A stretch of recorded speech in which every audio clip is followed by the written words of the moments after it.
yang paling krusial itu masyarakat, karena memang mereka penghuni di sana, dan ketika ada perusahaan baru yang beroperasional tapi merusak atau mengganggu kehidupan masyarakat, tentunya ini bisa ini ya kita protes gitu. Oke. Nah, jadi AMDAL ini analisis mengenai dampak lingkungan. Ini adalah kajian ilmiah tentang dampak besar dan penting dari satu kegiatan. Nah, tujuannya kenapa sih harus melakukan menganalisis aspek ini? Kenapa harus menganalisis dampak lingkungannya gitu? Karena untuk mencegah kerusakan lingkungan dan tentu saja menjamin pembangunan berwawasan lingkungan. Jadi ini juga menjadi dasar izin untuk kelayakan lingkungannya. Jadi dalam SKB-nya itu ini untuk izinnya ya. Oke, next Mbak.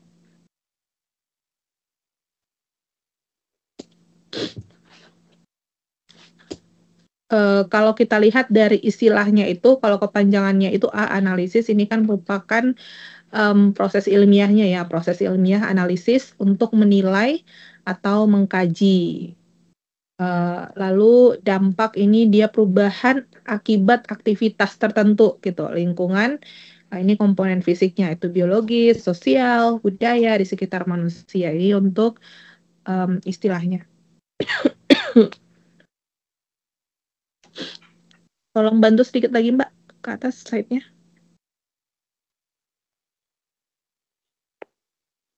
Oh, sinyal mungkin Bu. Oh, Ya. sinyal.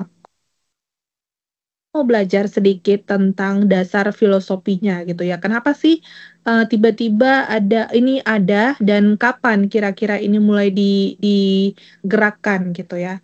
Jadi memang dasar filosofi AMDAL ini karena kita ingin pembangunan itu harus berkelanjutan. Kalau kalian pernah belajar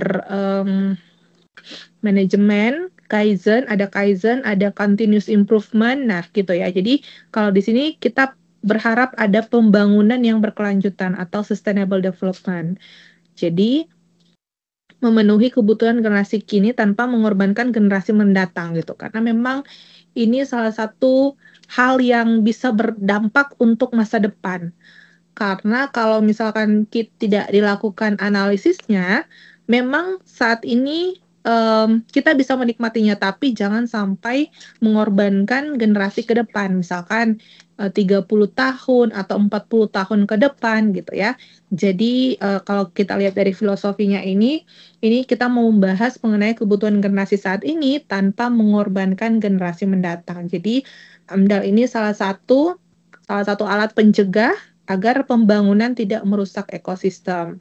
Untuk materi ini kita lebih banyak analisisnya nanti, lebih banyak contoh-contoh realnya, karena ini memang harus kita bahas dari kasus-kasus yang ada gitu. Pasti banyak. Kalau ini biasanya kita pembahasannya karena kita harus menganalisis di sekitar kita banyak sekali, apalagi di negara-negara berkembang ya.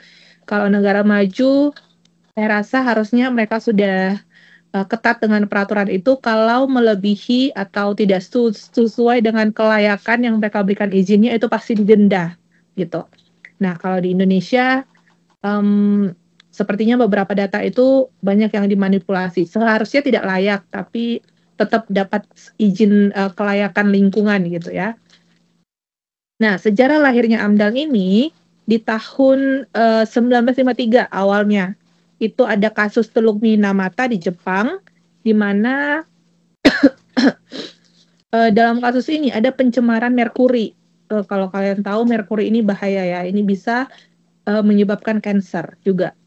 Lalu di tahun 62 ada Rachel Carson, dia itu menulis suatu buku namanya Silent Spring, nanti kalian bisa lihat, tapi ini buku lama ya.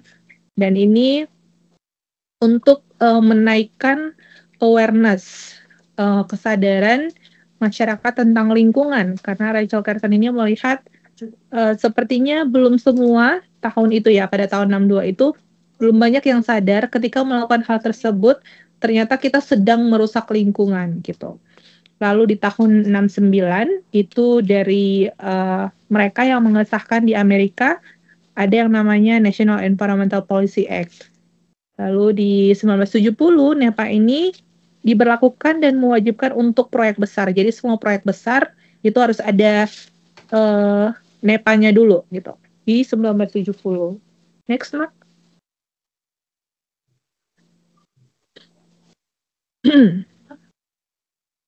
Nah, kalau di Indonesia sendiri, itu di tahun 82 ya, di tahun 82 itu ada undang-undang tentang ketentuan pokok pengelolaan lingkungan hidup.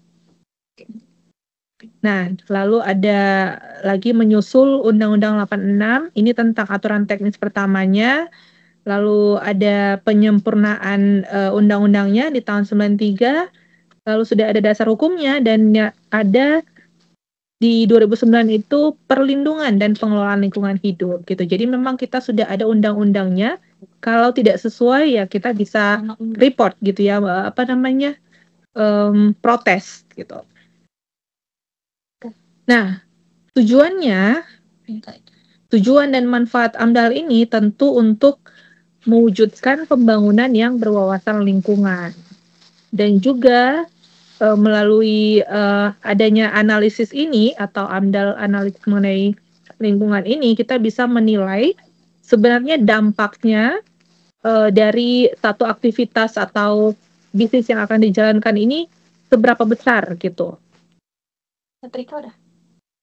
Dan inilah menjadi dasar keputusan apakah ini layak atau tidak layak yang berkaitan dengan lingkungan ya, keputusan kelayakan lingkungannya.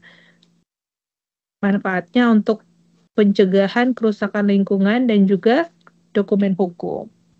Lanjut, Mbak.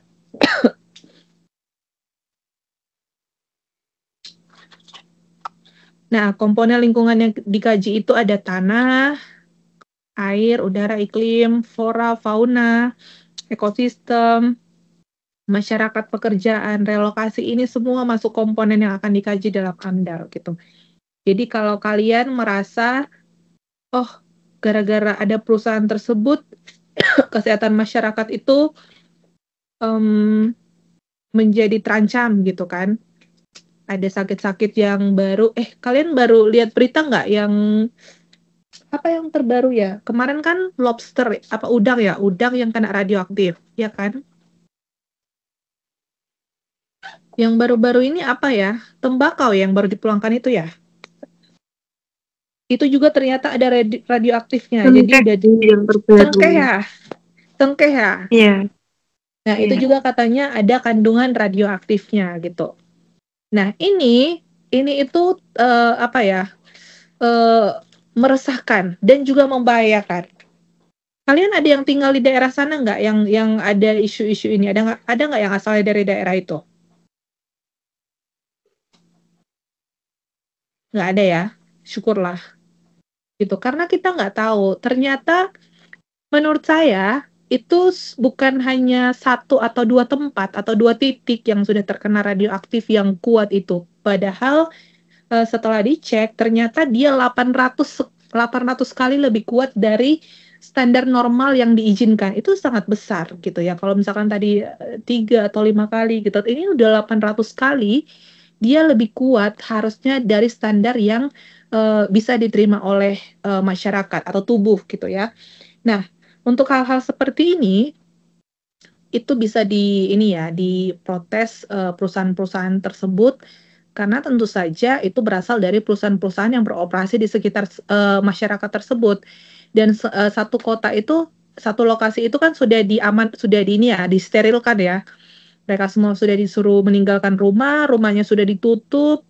Nanti kalian coba cek juga, ini nanti untuk latihannya, kalian bisa ambil itu jadi contoh. Sekarang rumah-rumah mereka itu disuruh ditinggalkan, dan semuanya sudah disterilkan area area satu itu. Dan baru-baru ini tentang cengkeh itu belum terlalu dibahas dalam berita, saya belum lihat berita terbarunya, tapi nanti akan dicek dia sudah berimpact ke daerah mana saja. Biasanya radiusnya itu nanti akan disterilkan ulang gitu ya. Nah, hal-hal seperti ini tentu sangat mengganggu gitu ya. Semua dari komponen-komponen ini pasti sudah kena nih, mulai dari tanah, air, flora, fauna, masyarakat, pekerjaan gitu. Oke, next.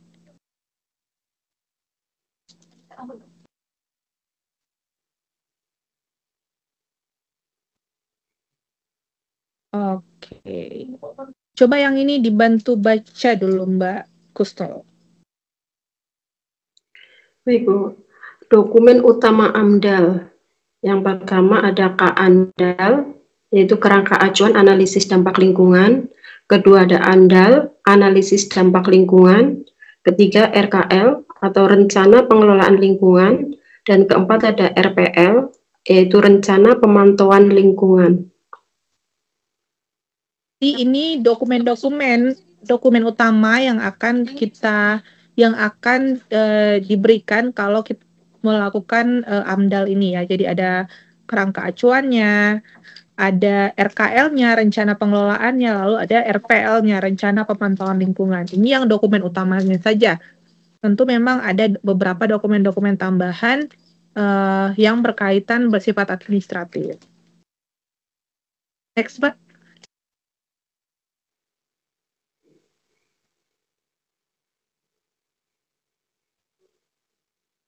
Nah, kalau untuk tahapannya sendiri, itu ada yang pertama screening. Ini untuk penapisannya, lalu scoping, lalu mulai masuk ke penyusunan dokumen, dan yang terakhir penilaian dan persetujuan oleh Komisi Penilai AMDAL. Next.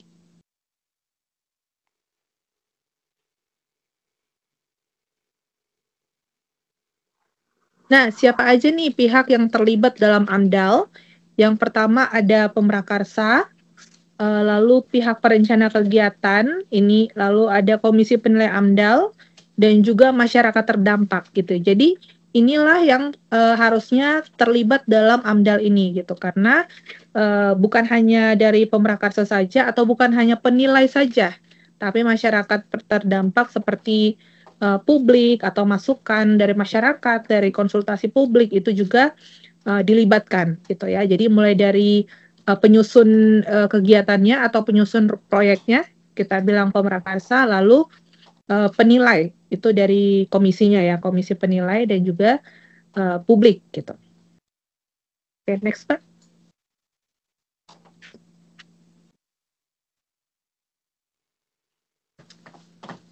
Nah, jadi memang perbandingan instrumennya itu dibagi tiga. Ada yang skala besar, ini biasanya masuk hitungan ke tambang, PLTU, bandara. Lalu ada yang skala menengah, ini seperti SPBU, hotel, dan skala kecil gitu ya. Next. Oke, kita masuk ke contoh kasus. Sebelum kita bahas kasus-kasus yang ada, sebentar saya jeda 5 menit ya. Kalian kalau mau ke kamar mandi dulu, saya jeda 5 menit.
Oke. Nah, sebelumnya coba mari kita bahas gimana contoh kasus-kasus yang ada di sekitar kalian. Ayo, siapa yang mau sharing? Mas Asep? Mbak Kusnul? Apa nih yang kalian amati kasus-kasus di sekitar kalian? Bu, Ya, silakan Mas.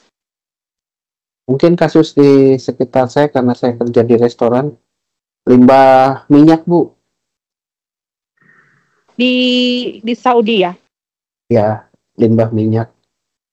Jadi, ya dijual limbah minyaknya. Biasanya kalau kita tidak tahu kan cuma ditumpuk terus dibuang. Tapi kalau di Jepang, setahu saya pakai apa itu namanya?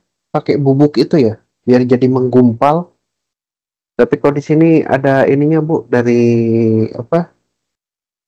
Kayak perusahaan pengolah gitu, tapi bukan dibuat untuk makanan lagi seperti dibikin produk yang turunan gitu seperti sabun dan sebagainya. Itu yang ada di lingkungan saya sih, Bu. Berarti di sekitar lingkungan Mas Asep itu ada perusahaan minyak gitu ya? Nah, jadi gara-gara limbah minyaknya itu impact-nya kemana? Ke air apa kemana? Biasanya ke air, Bu, nyumbat. Kalau nyumbat nanti keluar semua, Bu. Apa namanya itu? Tersumbat. Sanitasinya itu kan satu satu gedung, kalau nyumbat satu jadi semuanya kena gitu. Tapi karena Terus di kalau sini dari kaliannya sendiri, nah, gimana dong kalian ada komplain atau gimana actionnya dari sosial aktivis setempat? biasanya sudah langsung ditangani sama owner apa gedungnya, Bu. Jadi kita sewa gedung itu. Jadi ada Oh, timnya. udah langsung Semacam tim ditangani ya? AMDAL atau iya. Sebab kalau Oh, biasanya dibiarkan bakal kena penalti lebih tinggi dari pemerintah. Kalau misalkan kita komplain ke kementerian, bakal langsung kena penalti perusahaan. iya pasti mereka langsung kena denda tuh. Karena memang apalagi di negara-negara maju itu harusnya stake ya. Iya, Bu, Oke. seperti itu. Ada lagi yang mau kasih contoh lain? Mbak Nani mungkin?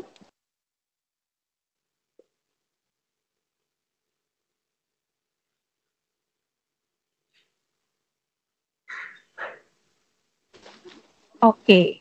Nah, saya mau kasih kalian latihan dulu karena memang ini kalau kapal saya jalan, jadi nanti nggak ada sinyal, kita latihan aja. Mbak Kusno boleh di scroll ke bawah dulu.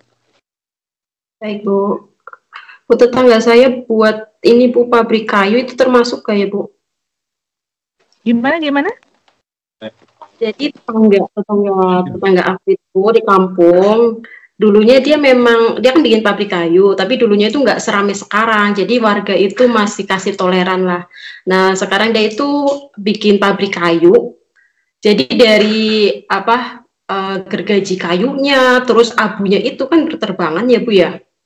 Itu kan mencemari lingkungan. Itu termasuk AMDAL nggak, Bu? Itu termasuk dalam kasus AMDAL nggak, Bu?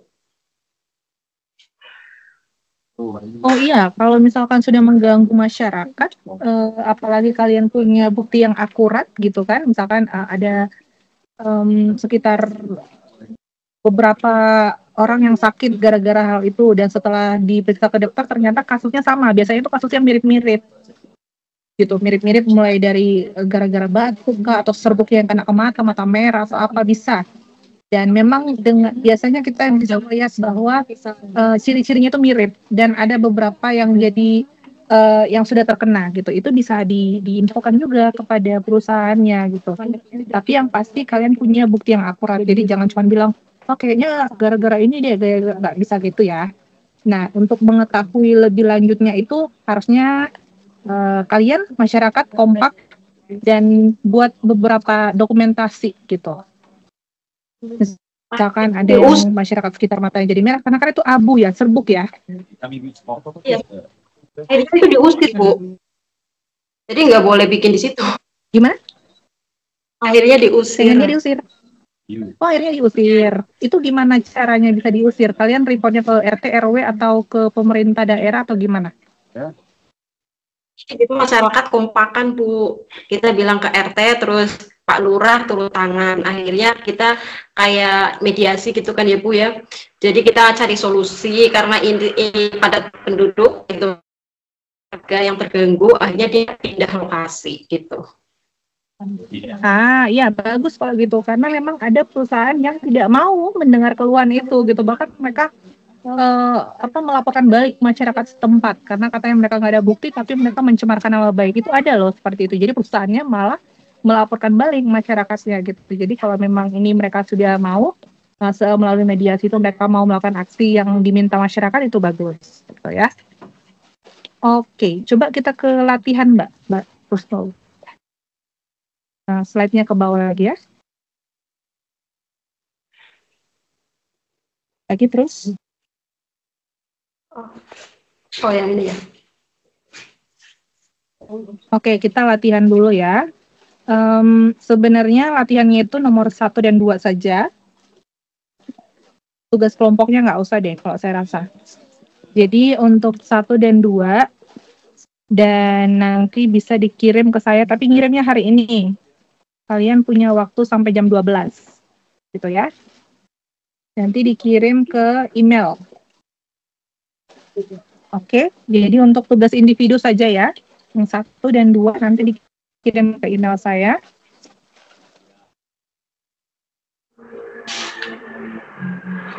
Maaf Mbak Kusnul untuk slide-nya belum nampil nggak?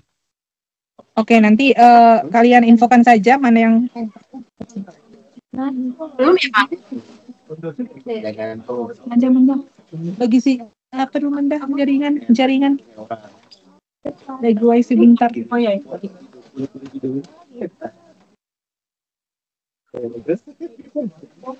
Manda 423. Orang jahat lagi.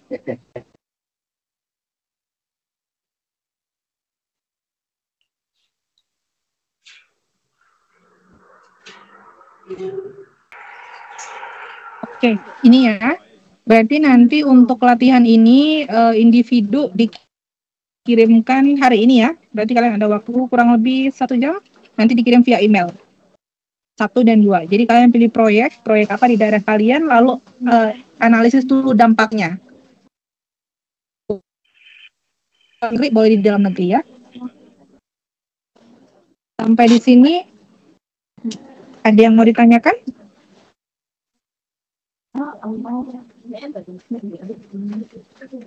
Waktu pengumpulannya sampai jam berapa ya, Bu? Gimana? Jam 12. Untuk pengumpulannya PDF sampai ya, Bu? jam berapa? Iya, di PDF. Ini untuk latihan nanti di email ya, di PDF. Tapi untuk teman-teman ini jangan keluar Teams dulu ya. Kalian sambil kerjakan online saja. Oke.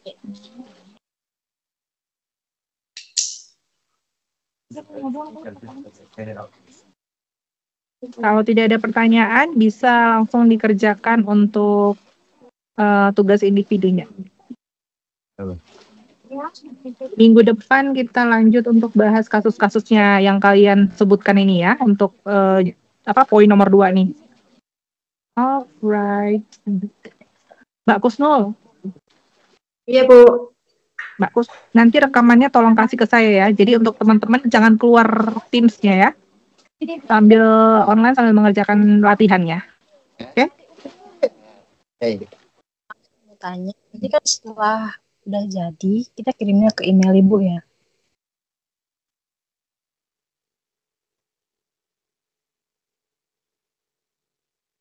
Halo Bu, dengar nggak? Iya, Iya, gimana dikerjakan Mbak? dari sekarang, tapi jangan keluar. Iya, saya tahu maksudnya nanti kalau ini udah jadi, dikirim ke email Ibu gitu. Oke. Itu di grup ya emailnya. Oh, ya makasih ya Mas Asep. Di chat ya. Yang sama. Iya. Oke.